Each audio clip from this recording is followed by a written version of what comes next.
All right, everyone, welcome back to another episode of Greels Reels. I'm your host, Robert Greeley, and I am super excited for today's guest, University of Ottawa, GG's hockey forward, Yvan Mongo. How you been, man? It's been a while. Yeah, I know. I've been doing pretty good. I'm in Montreal right now, working out and working at hockey camp. So things are pretty good. Yeah, how's I guess just everyday life in Montreal? I know Quebec's probably hit a bit harder with just COVID-19 going on right now. Yeah, well, I'm trying to follow the guidelines as well as I can. At the workplace, it's pretty strict, so everyone's being careful. So I'm really lucky right now. I'm trying to avoid public places as much as I can, but I still have to grow. I still have to go grocery shopping and things like that. But so far, so good. Yeah, well, I mean, hopefully that remains status quo, and then you can kind of, uh, things change for the better, but in terms of just the process to stay status quo and whatnot, and hopefully you Yeah, kind of see that progression. But yeah, man, I mean, for people who don't know, how I kind of got to know you is obviously through the work with the GGs, and I mean, we were in Halifax together right before everything kind of got shut down and the sports world kind of came to a halt. But yeah, you've been up to some pretty interesting stuff and some pretty incredible things actually since then. And the first thing I actually kind of wanted to dive in and talk to you about was the Mongo's Brave Buddies, which is a great initiative. But I'll let you kind of talk a little bit more about that. yeah, sure. So it really came along because of first of all George Floyd's murder that started the outrage uh, about racism, and obviously I was really touched and involved, and I was having a conversation with Patty Grandmaid, or coach, great guy, great person, great coach by the way.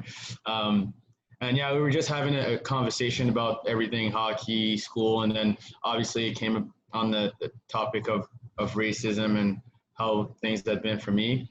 And essentially, he kind of threw the idea of me doing something like getting involved with, and right away, I hopped in and I was like, yeah, sure. Like I always felt like I wanted to do something, but I really didn't know how. So right there and then we started throwing ideas of things that I could do, and how the team could help me make it happen. And so when we left things, it was pretty much what the Mongols Brave Buddies are today. And I just came up with the name eventually. We didn't have a name at that point, but really the initiative is just a way for me to get involved and spread hope and positivity to the younger generations. And really, I would just want to make them, really believe that they can do great things in hockey and in their everyday life, no matter the color of their skin or their ethnicity. So yeah. Yeah, and so correct me if I'm wrong or if I'm missing anything. So essentially, the program, like kids are going to be able to get one-on-one time with you, uh, on ice sessions for one-on-one hockey sessions as well. Then also get to see you in action, whether in a game or practice, depending on availability. Also, being able to get like photo ops with you and other GG's members. And then there's also, I think, like a gift that you have for these members of the program, and also invitation to year-end activity with you and everybody in the program. Yeah, yeah, exactly. So the one-on-one time is going to be somewhere between 30 and 45 minutes. Just have a chat, tell them about my experiences, the good and the bad ones, and then really let them express themselves. Because sometimes when you're a kid, uh, you don't necessarily go towards your parents or things like that. So I feel like if they can identify to me as a hockey player that went to a higher level and is doing good things, maybe they're gonna feel uh, it's gonna feel better for them to talk to me and open up about whatever is happening in their life about racism. And I feel like I'm in a position where I can help them get through those things. So that's going to be the one-on-one part. And then obviously we're going to go on the ice. We're going to skate a little bit either before practice or maybe like after games. And then we have little gifts and signed things. And I have other things like really big gifts in the making, because I know a couple guys that play in the NHL that, you know, they told me that they wanted to get involved somehow. So I got things working on the side as well. And the end of the year party, we're trying to plan something big too for the kids that I'm pretty sure they're going to be really excited about. I'm not going to say it yet, just because it hasn't been confirmed. But if it works, it's going to be really a great event for them. Yeah, no, that it sounds really exciting. Hopefully, everything can kind of run smoothly and those plans can fall through. And obviously, yeah, you don't want to hype it up too much yet. Just kind of keeping the curiosity. But have you? I guess have been like the initial response? Do you have people signed up already, or? This signing up process isn't done yet, so it's still a work in progress. But yeah, as soon as it's done, people are gonna be able to start signing up for the program. I don't know yet if we're gonna have games or practices, and we don't know how the schedule is gonna be like just yet. So it's hard for us to decide when I'm gonna be able to meet with the kids. So right now, it's hard for me to tell you like if I'm gonna get that many kids, or when they're gonna be able to start signing up. But it's coming definitely. And I'm really excited about it. I really hope we can have a lot of people participating, and I feel like it could be really helpful for them. Yeah, no, I mean, I'm excited, and I mean, I know, just like if I was to describe you in one word too, is like in terms of like athletes that I've seen, I don't think there's anybody with like a work ethic as crazy as you. So I know, like, just in terms of younger kids and stuff like that, like if I was, could be 8, 12 years old or whatever, being a young hockey player again, I would love for the opportunity to learn from a guy like you, because I mean, from photographing games and stuff like that, like I know I'm always like, okay, Mongo's going to be the first one in this, like the early routine of pregame and everything like that. So I mean, I almost cheat a little, and it's like, okay, if I need my photos up like right away of like the early morning, or sorry, the early routine stuff, like Mongo's the Yeah. guy, because he's already into that routine. How Well, like, I guess, how did that develop so much? Because I mean, you're like the detail in it is incredible, and it pretty much is the same thing every time. Like, where did that all kind of drive from? well, first of all, thanks. I really appreciate that. But Yeah, no problem. man, it really came from my parents, I think, because it's the way I was brought up, to always go 100% in whatever I'm doing, and the attention to details. But obviously, it's something I've been working on for a long time. It wasn't always that way. I think for me, I realized at a younger age that I needed to do all those things right in order to feel like I was ready to play, or in order to feel like my body was right for me to perform at the best of my abilities. So obviously, it's not easy for everyone to do, but I've been doing it for a really long time now. So it's just part of my routine, and it doesn't feel like I'm working harder than I should or anything like that. But yeah, no, it's a lot of work, but when you love the process, it doesn't feel like work. Hmm.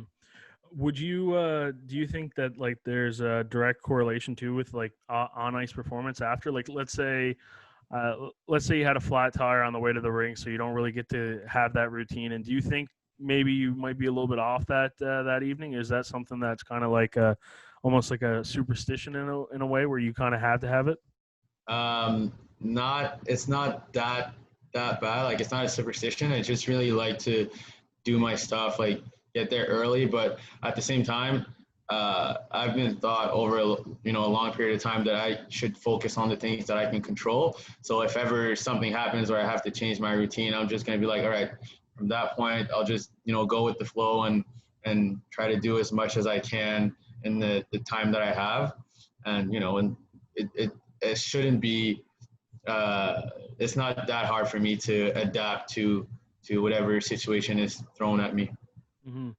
No, I mean it's a great mindset because I mean when I played too, it was like I mean I never played in no serious league or anything like that. Like I mean I was a goalie. I mean if I showed up and I did a lap around the ice, like that was good for a warm up kind of thing. It's probably why I popped my knee out a couple of times because I was never warmed or ready and whatnot. But yeah, no, I mean I know my goalie partner. He always had like the craziest superstitions and like needed to do this and that and like really couldn't kind of get out of that headspace of like, okay, like it was almost like a to-do list. Everything needs to be done, and if it's not, I'm letting in like 12 goals this evening. Is kind of where he was at. Yeah, that's kind of crazy. I mean, I do have superstitions. Like, I don't know, I'll always put my like left piece of equipment before the right one, and those are just like little things that I do all the time. It doesn't really matter, but you know, it's things that I can control. You know, no one's gonna prevent me from putting my left pad before my right pad. You know, so it's not really serious stuff. So I think it's better that way because if it had to be like, oh, I have to be at the rink exactly 2 hours and 15 minutes before, and then the day I can't get there on time, I'm out of my game. That would be too much.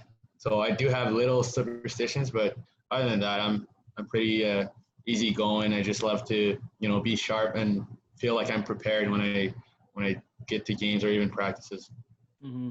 And you mentioned that the kind of work ethic drives from your parents and whatnot. So like when you were growing up, playing like minor hockey in Gatineau and stuff like that. I mean, what was that like? Because I feel like Gatineau is probably a pretty interesting city to kind of grow up in and play minor hockey in and kind of, I guess, develop the love for the game. Because I mean, you got the Olympics in the city who Yeah, I know like we're around the same age, so I mean, I know they had a pretty good team when like we were growing up, like with Claude Giroux. Uh, yeah. I don't know how much you know like Michael Ryder, but he's a Newfoundlander. So for me, Yeah. I was a big Ryder fan. But yeah, if you could talk a little bit about that, that'd be awesome. Um, I fell in love with the sport really early, so it wasn't really, hard for me to go to practice and do the extra stuff. Well, it wasn't really extra stuff like, playing road hockey or shooting uh, pucks or on the garage doors and stuff like that. But it was a lot of fun. It was a lot of fun for me. I just loved playing hockey. So, I played all my minor hockey. I played summer hockey almost every summer for like 9 to 14. Um, but my experience playing minor hockey in Gatineau was pretty good overall, to be honest. Like I got to play at the best level every year. I got to meet, I made friends, people that I still talk to today. So it was a really good time overall. I had my ups and downs, times where I felt like uh, things weren't fair to me. I think pretty much every player went through those periods where you think where you feel like it's not going your way and you should be, I don't know, you should be playing that much, or you should be given that stuff and that stuff. But really, through all those periods, I feel like what really helped me was my parents and my brothers and sisters supporting me and really helping me and telling me that things were going to be all right, that I just had to focus and keep going, and it really worked out well. As far as the Olympic, I was in the fan club actually when I was, I think, 4 to like 5, 6, 7, and I remember Maxime Talbot when he was captain there, and then Claude Giroux, Pajot. Those were crazy years. Like I was a huge fan. I was always at the games, and it made me dream to get to those higher levels and be like those guys. So it was really a big influence on my hockey career. And I guess so when that dream, I guess, finally came true was in 2013 when you were eligible for the Quebec Major Junior Hockey League draft, and you actually went in the second round, Yeah, 37th overall to Armada. And I mean, like, you look down through that draft class, some pretty cool names there, and kind of being among similar, I guess. Talking points with like guys who went in that second round, the same spot where you landed, Thomas Chabot, Noah Hannafin, even I know like Nicholas Waugh went. He was the first pick, I believe, Yeah, in that that first draft. overall, yeah. So you've kind of seen him in the NHL a little bit there too. I know actually another Newfoundlander, Nathan Nolan, went third overall in that draft, and he's a great hockey player. So I mean, how to feel to finally, like you said, the dream to come true and get into that Q league, and then also just kind of being amongst like fantastic hockey talent as well. Yeah, well, that's definitely one of the best moments in my hockey career. That when I heard my name and my parents were there, my brother was there, and my little sister. It was really awesome, and I feel like it was good recognition to be drafted at that spot too, because I remember I had a good year, and when the rankings came out before, I was ranked like way higher. So I wasn't really expecting anything. I was just like, you know what, as long as I hear my name today, I'll be happy with whatever. So when I heard my name, at that particular spot, I was like, I was so happy. It was amazing because there was a lot of good players. A lot of guys that had great seasons. So no, the Q draft was a really big moment for me. And you like the team that you went to, Armada. They were, I think, 2 years old at the time. I know they were founded like 2011. So I mean, you kind of got in like right as the organization started. Like, I guess being founded in those early years and stuff. So I mean, I guess what was it like to kind of not only get drafted into the queue, but be with an organization who was really just starting to grow their own market. It was fun. It was a lot of fun. We had a lot of fans at the games, especially in playoffs. Playoffs were absolutely crazy. But I mean, I was really lucky because the staff there was top notch when especially at the junior level. We had ex NHLers as coaches, and now the then head coach Joël Bouchard now coaches for Laval, like the Rocket for the Montreal AHL team. So we had, I had the opportunity to be coached by great hockey minds. So for me to be drafted there was, it was a really big deal. And the team being new wasn't, I mean, it wasn't that big of a deal in the sense that uh, it was just another Q team, if I can say it that way. Because to me, if I was getting drafted at any other team in the league, I was going. It didn't really matter. But yeah, for sure, I was happy to be there. Yeah, and I guess it was probably the first time you moved away from home. It was about I um, correct me if I'm saying this wrong, but like the team's located in Boisbriand, so that's like a hour and a half from Gatineau. Oh yeah, Boisbriand, yeah. Yeah, But it wasn't the first time I was moving away from home. Like I had yeah, a couple experiences where I had to go, like where I went to hockey camps where I was away for a whole week, living in a billet, or uh, once it was on the like university campus where all the kids were there for a week. Um, so it wasn't my first time moving away from home, but it was the first time moving away for so long. But at that age, I understand for some guys it's tough, but I think I managed pretty well. It wasn't too far from home. It was actually the closest team, except from Gatineau. Obviously, it was the closest team from home, so it was easy for my parents to travel. I mean, they came to almost every single home game during my entire time with the Armada. So it was great. I didn't get to miss them that much. Obviously, sometimes I miss home. I miss my brother. I miss my sisters. But the fact that I could see them almost every weekend, it was good. It was great. and I guess like playing in the queue, just kind of going through the seasons and stuff like that. What are some like memories that you kind of look back on where you're like, man, like this was pretty cool. Like whether it's you got to I guess line up against this certain guy or play against them or anything that just kind of really sticks out. I guess still. Some of the things that stick out. I would say the first time I played at the Colisée Pepsi in Quebec. That now it's the Centre Vidéotron, but back then that was a big deal. They had great players. Declare was still playing, and I remember just being completely overwhelmed. The crowd, the ice, the bright lights, everything was just so much, and they had a great team too. I just remember my legs being so heavy. Um, when I played at Centre Vidéotron too, which is kind of like an NHL rink, so it's pretty crazy. That was a big one. Um, the bus rides with my teammates, like I remember we would bring like those Xbox that are like portable Xbox. So we would play on the bus. We would all buy NBA 2K or NHL, and we would play on the road. It was, just a lot of fun. Hanging out with the guys was just the best. Who was the best 2K player on the bus, and who was the best NHL player? Best 2K player.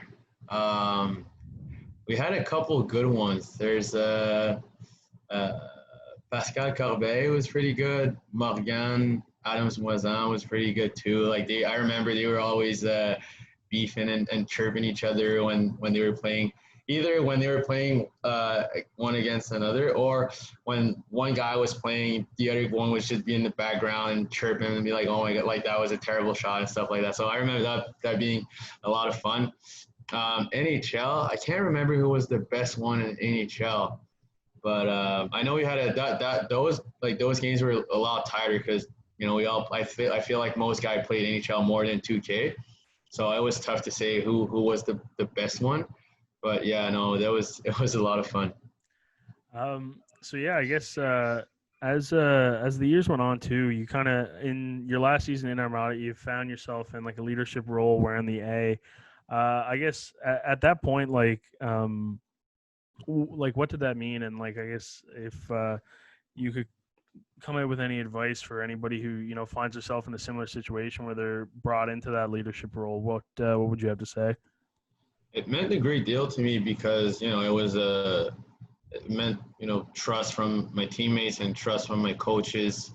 But if I have any advice to give, it's just stay yourself, because they gave you that leadership role because they believe in the way you act and your abilities to do the right things for yourself and for the group. So I feel like if you're given that leadership role, just remain yourself and things should work out pretty well. Uh, and then in your last Q season, you ended up getting to go over to Drummondville. I mean, after I think 4 years in Armada, like how does that kind of, I guess, what's the first reaction there? I was sad. I was pretty sad, to be honest. Actually, I heard that I was traded to Drummondville during the playoffs, the playoffs that we played, and we actually played against Drummondville in the first round. And one of the guys that played on the team told me that I was traded to their team, and I was like, it doesn't make any sense. But he was right, obviously. So yeah, when the trade was made official, I was pretty sad because I had a really good time in Blainville. I made my best friends there. Um, I love the city. I love my teammates. I love my billet a lot too. But at the same time, I was pretty happy to be given that opportunity to, kind of get a new start. And it was probably maybe the best thing for my career to play in Drummondville at 20. I felt like I had a better opportunity to express myself on the ice. So in the end, it was a good thing. But my first reaction was sadness. I was sad. I didn't really want to leave, but when I look back, it was great for me. Hmm. Well, I guess that's a normal first reaction, right? You spend anywhere for a certain amount of time, and if you're told to leave, it definitely kind of sucks. Oh, for sure, for Yeah. sure. But Uh, yeah, like I said, when I moved and I played, I was, I forgot that I forgot the sadness that came with the trade. I was really just happy to be there. Yeah, it's like seizing the opportunity and just kind of almost like getting back to work and like getting in that mindset. And it's like, okay, we got same goal, just new team. Yeah, exactly. Uh, One thing I always find interesting was when players get dealt to new organizations and new teams, and off the bat, they get leadership roles. And so, I mean, that was similar for you when you went to Drummondville. You were given the A. Uh, how does that kind of work? I mean, is there anything like do you kind of go into it completely different where you're like, okay, you know what, now I need to be more vocal than what I would normally do, or is it still kind of the similar thing, or is there like any maybe added pressure or anything like that? I didn't really feel any pressure, to be honest, because I was 20 years old at the point, right? So I was an overage player. Um, I was pretty confident in my abilities, and we had a really young team too. Like we had a lot of 16-year-old players, 16-year-old players, and 17-year-old players. A lot of rookies on the team. So I wasn't really feeling any pressure with that leadership role. I felt like I had to take that role. Even if I didn't have a letter, I was gonna be given that leadership role in the sense that I'm one of the oldest guys on the team, so I had to show the way and try to give a good example on and off the ice with my work ethic. I feel like I'm not the guy that's gonna be the most vocal, but I try to lead by example as much as I can. So more of a uh, do as I do kind of approach, like Yeah, yeah, so, exactly. I guess so. Like when you're going through that OA season, and you're just kind of wrapping up the Q career. Is there any like added things where like maybe you're just really trying to accomplish like certain things where it's like, okay, hey, like let's almost a little bit more pressure on trying to finish with a championship run that's successful, or maybe whether it's uh, a certain point total, because you never really know where next season's going to end up, right? Because I mean, it's almost like you're a free agent, but there's no guarantee where you could ever really end up. Yeah, exactly. Well, that the overage season, I really wanted to, show my offensive upside, the offensive upside of my game. Um, it kind of worked out pretty well in the first half of the season, and then I got injured and things happened. I didn't have a really good second half, but when you're going into that overage season, for most players, the goal is to go pro right away after. So obviously, you want to have the season of your life. You want to put up points. You want to go deep in the playoffs. You want everything to happen the best way possible. It didn't happen. It didn't happen that way for me, but I still had a great season. I was really happy, with the way I played and what I did, considering the injuries and the playoff run that I had. So yeah, I had big expectations going into that overage season. I didn't really meet those expectations, but I was still pretty happy with what I had done. Looking back. hmm so I guess now it's kind of like we're being brought into the University of Ottawa into the discussion. So I mean, when did they kind of become a team that was on your radar, and just I guess the whole U Sport and university route?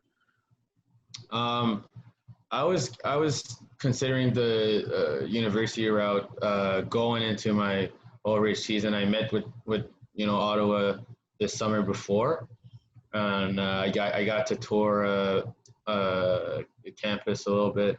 So yeah, I was already considering university going into my overage season, just because I knew that I wasn't guaranteed any pro contract. So I wanted to make sure that those options were available for me, and I felt like it was a way better route than going East Coast. But I also always considered U Ottawa as one of my uh, top teams. Uh, First, because I'm from Gatineau, so I would get to go home and live at home and go to university there.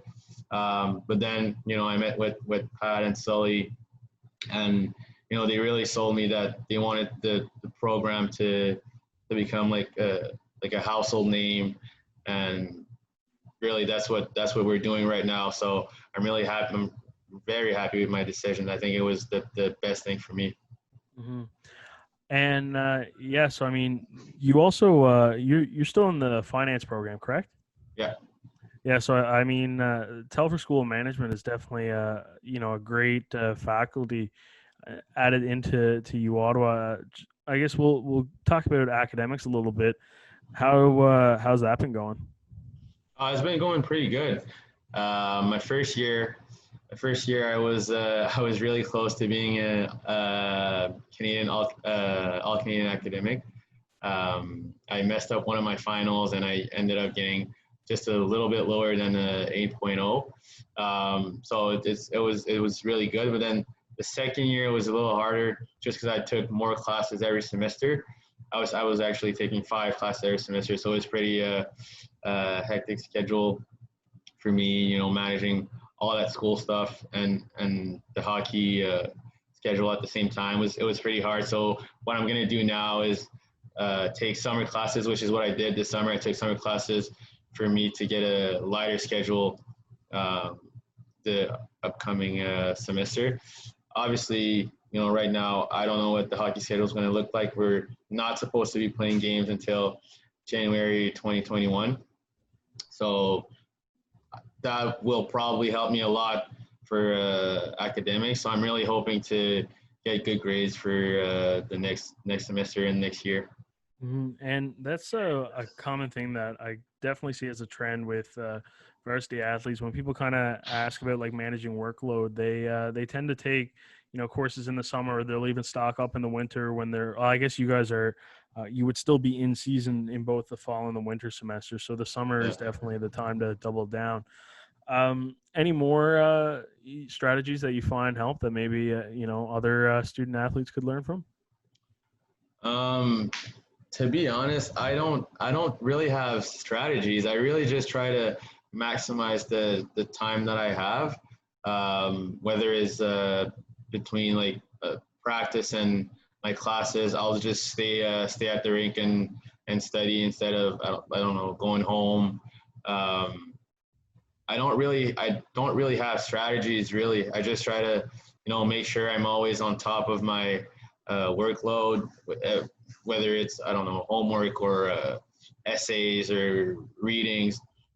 I try to do as much as I can, and then whenever everything's done, then I get to relax. So I think it's just, you know, having that mindset of setting your priorities straight, and then when whatever you had to do is done, then you get to have your free time.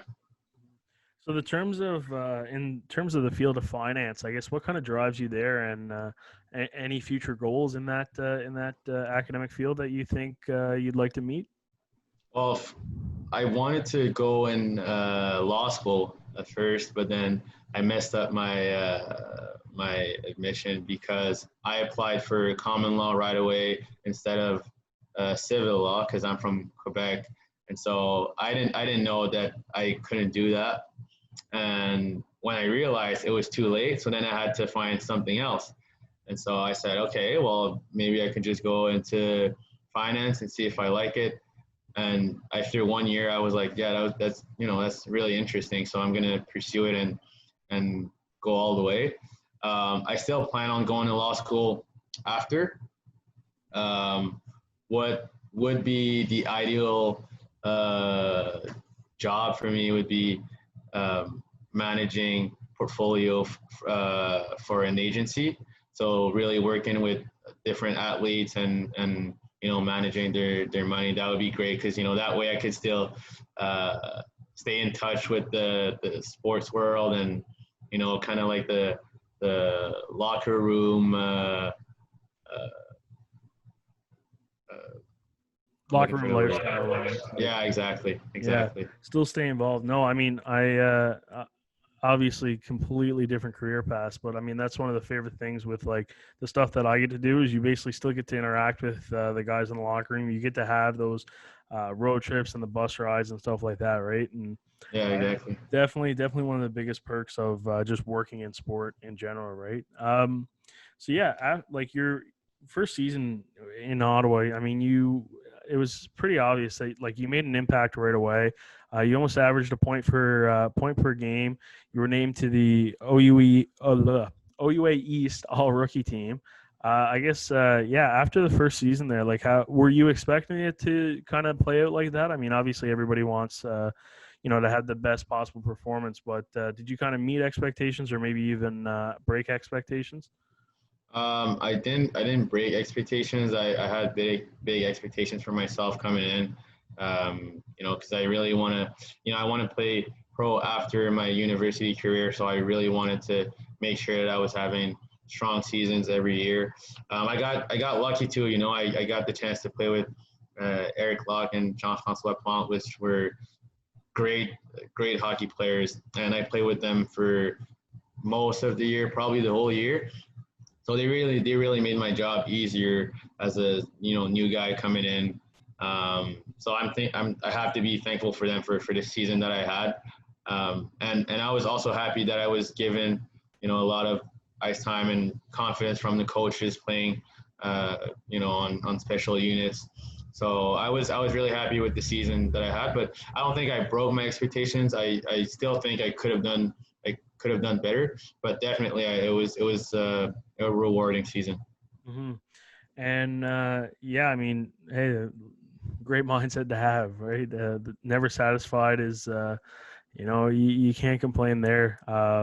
Because I mean, yeah, like you said, you kind of want to do whatever you can, and I guess yeah, whenever you kind of step out of something and look back into it, I mean, everybody's always like, oh, I wish I had done better. I could have done more, right? I mean, I see it with my own work. I photograph a game and I'm like, you know what, that was great. And then I look back at it 2 months later, and when you develop the knowledge and now you know a little bit more, you're like, oh, I could have done this, I could have done that, right? Yeah, exactly. It was that first year ended up actually being a unfortunate playoffs for you.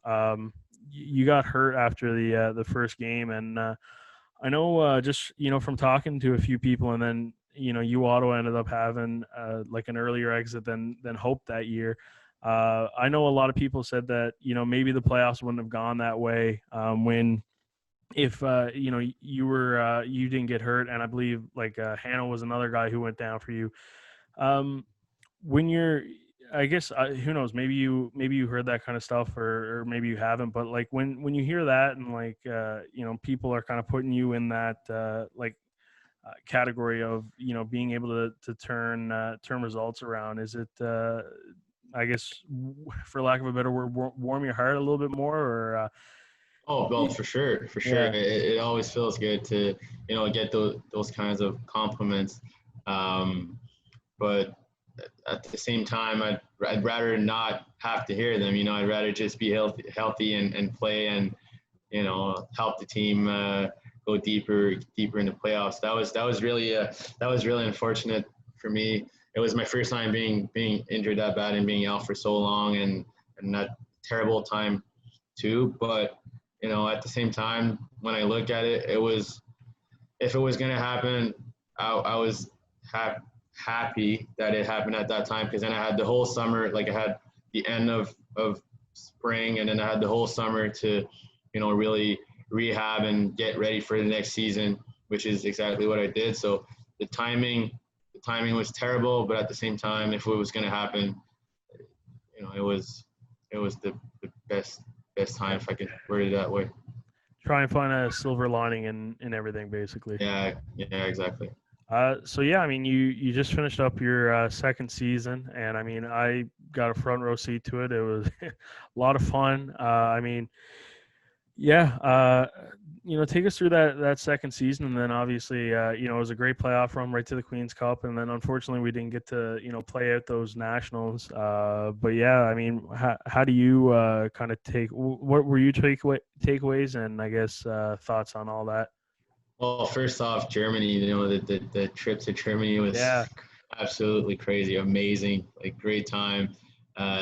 Just team bonding and a little bit of sightseeing, playing games against pro teams over there. It was just great time and a great experience. You never really get to go on trips with your whole team like that. It was just crazy. One of I my sorry, I don't mean to cut you off, but one of my favorite sports photos, or like that I've ever taken, is actually of you on that trip. The one where after you scored the goal, and it was just you smiling as you were headed to the bench for the Yeah. handshakes. But there was so much fog that like everything's kind of like fogged out, and you don't really kind of see that in game ever, because obviously it was more of a stadium malfunction. But it just made for such a great photo. And yeah, I mean, didn't mean to cut you off, but that's the first one that I think of. And I know like whenever I put together my portfolios, it's always like within the top three of my favorite photos that I've ever gotten. I love that picture too. By the way, I love it. But yeah, no, Great picture. continue. Didn't mean to interrupt you. No worries. So yeah, the trip to Germany, really got the year going really strong. Unfortunately, we did miss Panda game when we came back. That was a real bummer. I can't really remember what happened. You were down at Penn State, weren't you? I think. Oh yeah. I think the game was like moved on a different weekend, and we already had Penn State, so that's why we couldn't go. But then again, going to Penn State was pretty amazing too.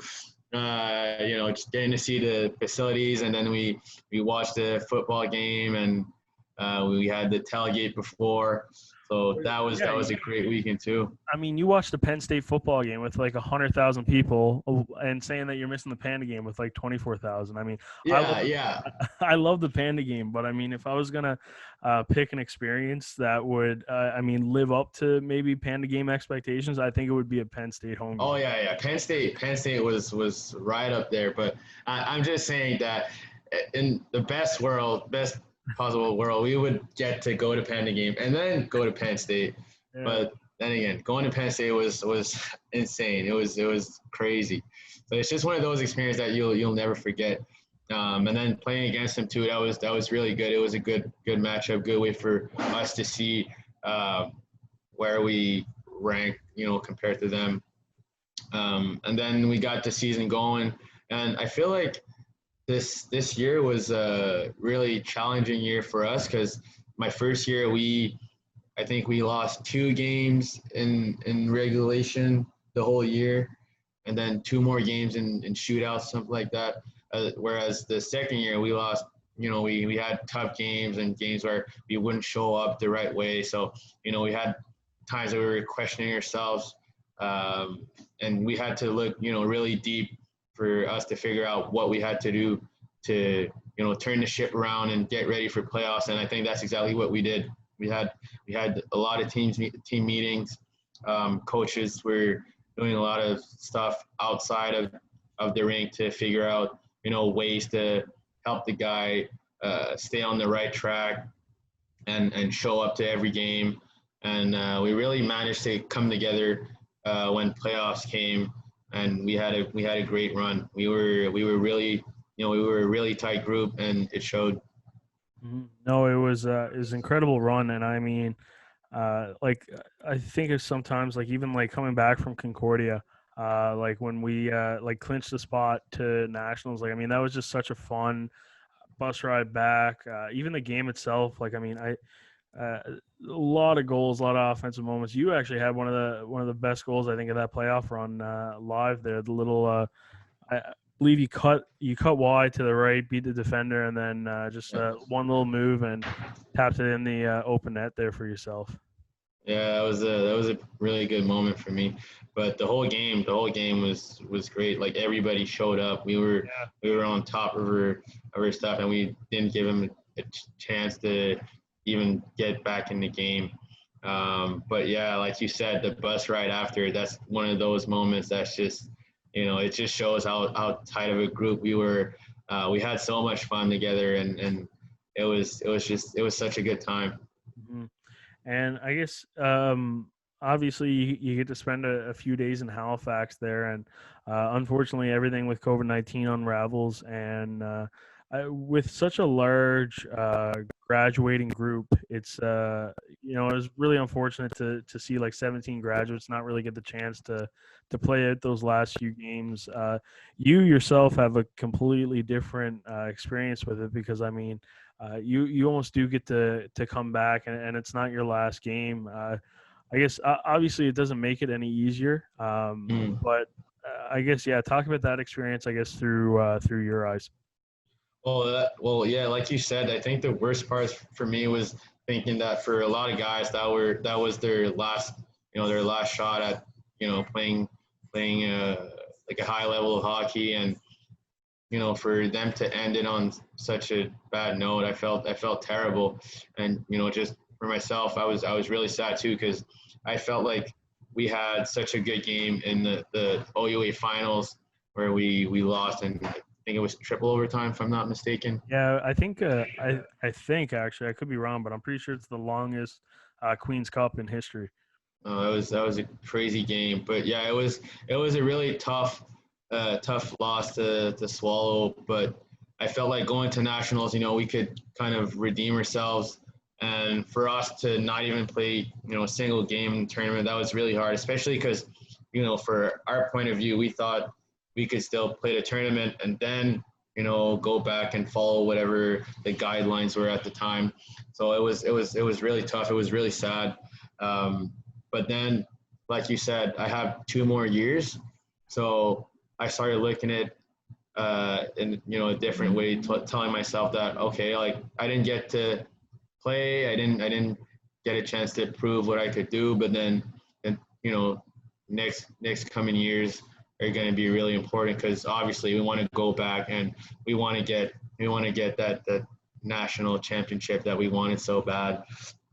From the new guys, I feel like the guys that were there, our job is gonna tell them how we felt, and uh, give them that anger and that drive to get there again and win the national championship.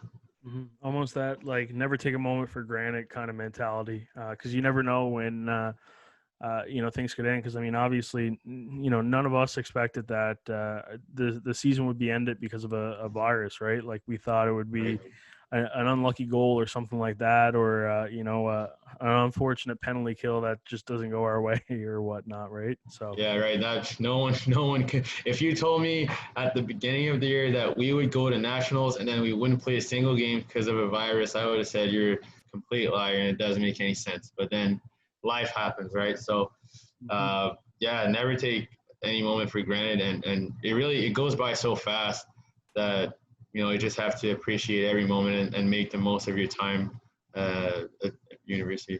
Yeah, and I mean, you're already going into your third year, and I heard the same things when I started. Right, they're like, oh, like you blink and it'll be over, and I mean, sure enough, it pretty much did, and so I'm glad I got in and to do the things that I did in the meantime. But yeah, now with kind of the season, I guess who really knows like when you'll get back on the ice and all together, but.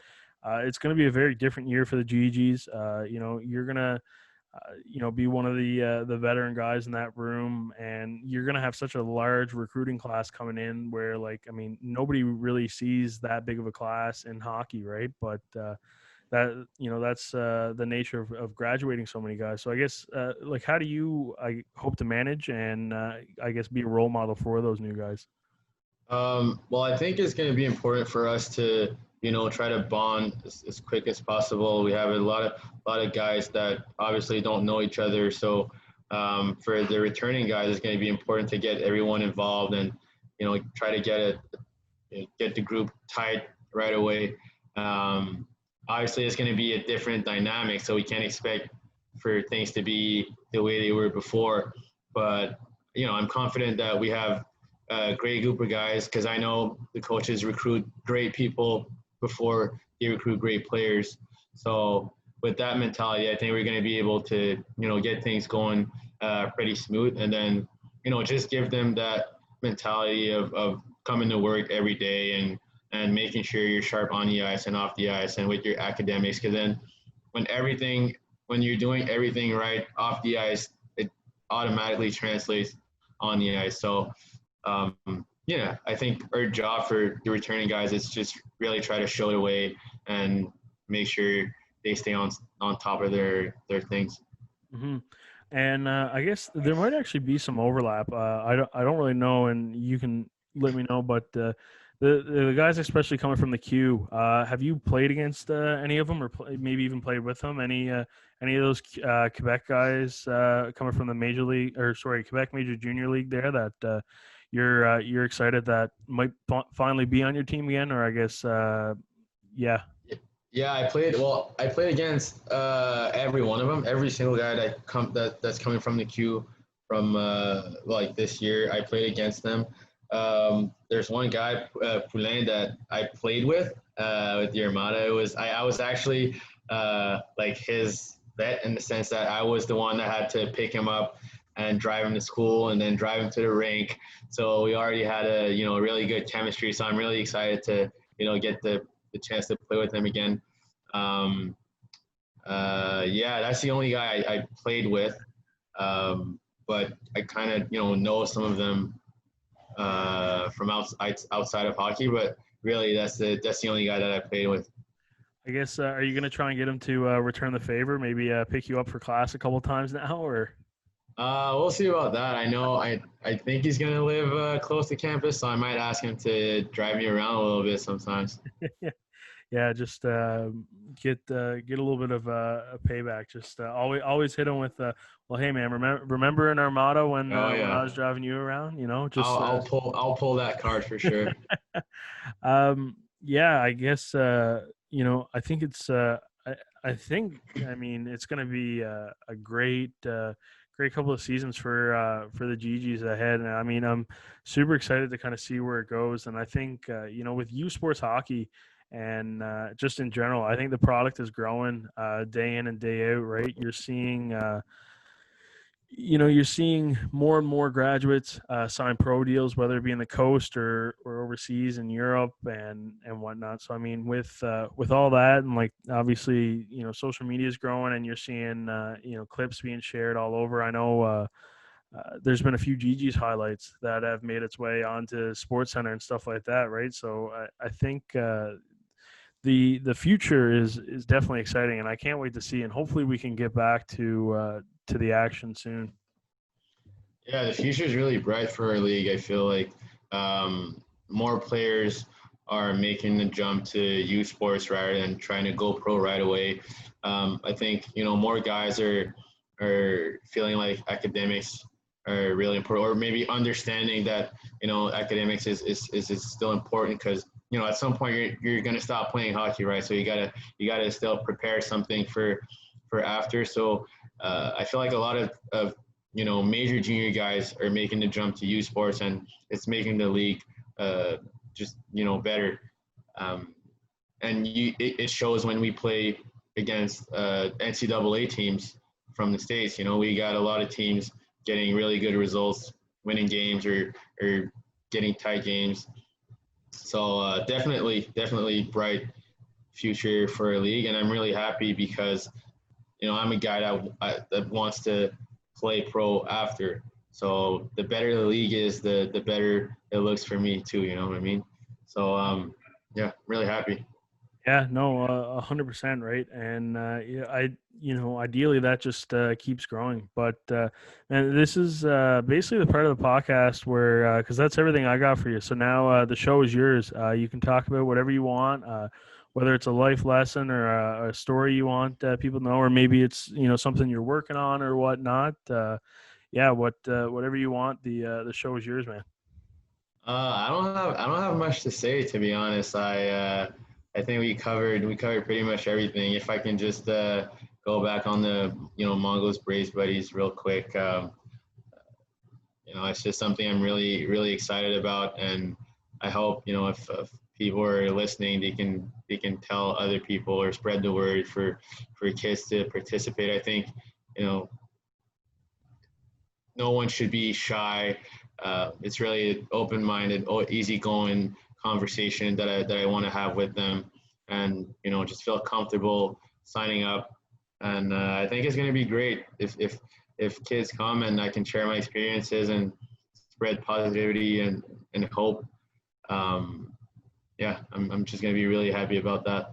Mm-hmm. No, I couldn't agree more. I think I really encourage. I mean, anybody who's listening, if they hear about it and they think it's a program they want to get involved with, I couldn't recommend it more. I know being around you for the last 2 seasons, your work ethic is incredible. Your mindset and how you approach everything is great. That's one of the reasons why I wanted to have you on, because I find everything aspect that you do it as a pro, and you do it to the best of your ability, right? So I think a lot of kids are going to be able to benefit from that program. So yeah, I encourage anybody who listening who thinks that that'd be a great opportunity for them to definitely to jump on it.